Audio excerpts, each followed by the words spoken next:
유성 복합터미널 건립을 추진했던 민간 사업자 KPIH가 대전 도시공사를 상대로 사업협약 해지 통보 무효 확인 소송을 제기했습니다.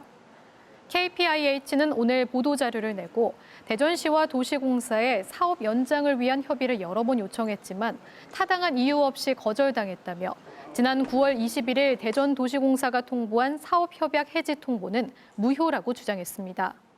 또 공모 지침보다 주차장 비율이 증가해 사업비가 늘었고 자금 조달이 어려워졌다며 후속 절차 중지를 위한 가처분과 본안 소송, 도시공사에 대한 손해배상 청구 등을 모두 검토하고 있다고 덧붙였습니다. 코로나19 자가격리 기간에 집안 살림을 부수고 담배를 피우러 문 밖을 나간 50대 남성이 징역형을 선고받았습니다.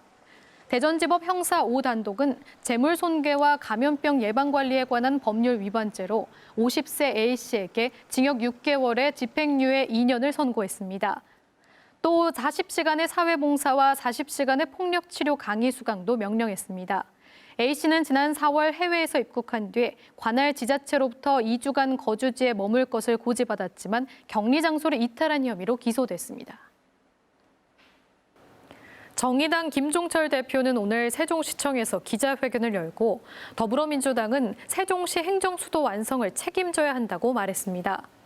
김 대표는 지난 국회 연설에서 김태년 민주당 원내대표는 행정수도 완성을 약속했다며 민주당은 말로만 그치지 말고 집권당이자 원내 다수당으로서 고 노무현 대통령이 첫 삽을 뜬 행정수도 실현에 책임 있는 모습을 보여야 한다고 강조했습니다. 김 대표는 또 한국타이어 대전공장 등을 찾아 다음 달 정기국회에서 중대재해기업처벌법이 처리되지 않으면 강력한 투쟁에 돌입하겠다고 밝혔습니다. 중소벤처기업부의 세종시 이전 계획을 놓고 정부가 다음 달 안으로 공청회를 열기로 했습니다. 행정안전부 정부청사관리본부는 아직 구체적인 일정은 나오지 않았지만 중기부가 지난달 23일 이전 의향서를 제출해 일단 의견 수렴을 하는 것으로 결정났다며 일정이 확정되면 공청회 2주 전에 공고하고 참석자 신청을 받을 예정이라고 밝혔습니다. 공청회에서는 중기부 이전 방법과 시기, 비용 추정치 등이 논의될 예정입니다.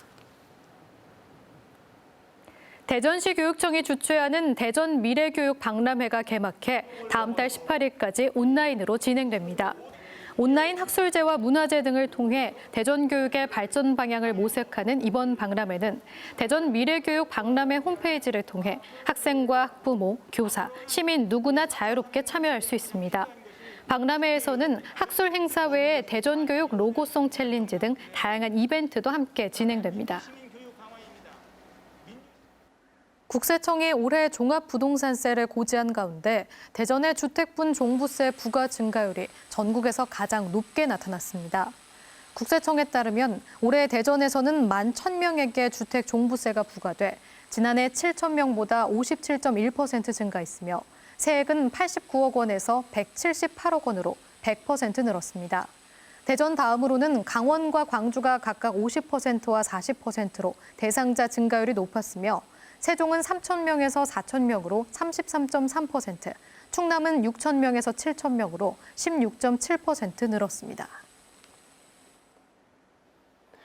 이달 초 안면도에서 연찬회를 하던 중에 선상 낙지를 진행해 물의를 일으킨 대전 대덕구 의원들에 대해 민주당은 중징계를, 국민의힘은 경징계를 결정했습니다. 더불어민주당 대전시당은 어제 윤리심판원 회의를 열고 김태성 대덕구의회 의장 등 소속 구의원 5명에게 각각 당원 자격정지 1년에서 3개월의 중징계를 처분했습니다. 한편 국민의힘 대전시당은 같은 날 김홍태 대덕구의회 부의장 등 소속 구의원 3명에게 경징계인 경고를 결정했습니다. 대덕구의회는 선상낚시에서 비난이 일자 입장문을 내 국민에게 사과하고 선상낚시 체험비를 반납했습니다. 대전시가 코로나19 확산을 막기 위해 다음 주 월요일인 30일부터 100명 넘게 모이는 행사를 금지합니다. 대상은 집회나 시위, 대규모 콘서트, 축제, 학술 행사, 그리고 전국도 아닌 단체 행사 등 5가지 유형입니다.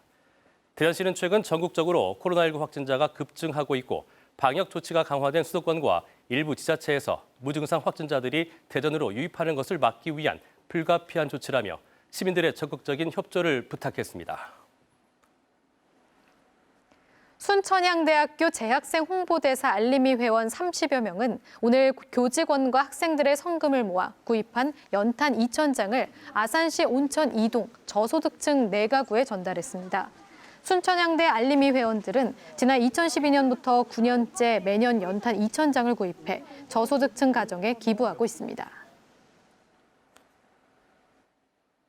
프로야구 한화 이글스가 베네수엘라 출신인 카를로스 수베로 전 밀워키 브루어스 코치를 포함해 신인 감독 후보를 3명으로 압축했습니다. 한화는 정민철 단장이 미국 현지에서 수베로 전 코치와 면접을 진행했다며 최종 신임 감독 후보로 수베로 전 코치를 포함해 국내 외 지도자 3명을 선정했다고 밝혔습니다. 수베로 전 코치는 미국 메이저리그 밀워키 브루어스 1루 비스 코치와 베네수엘라 대표팀 감독을 거쳤으며 쥐봉을 잡는다면 한화 이글스의 첫 외국인 감독이 됩니다.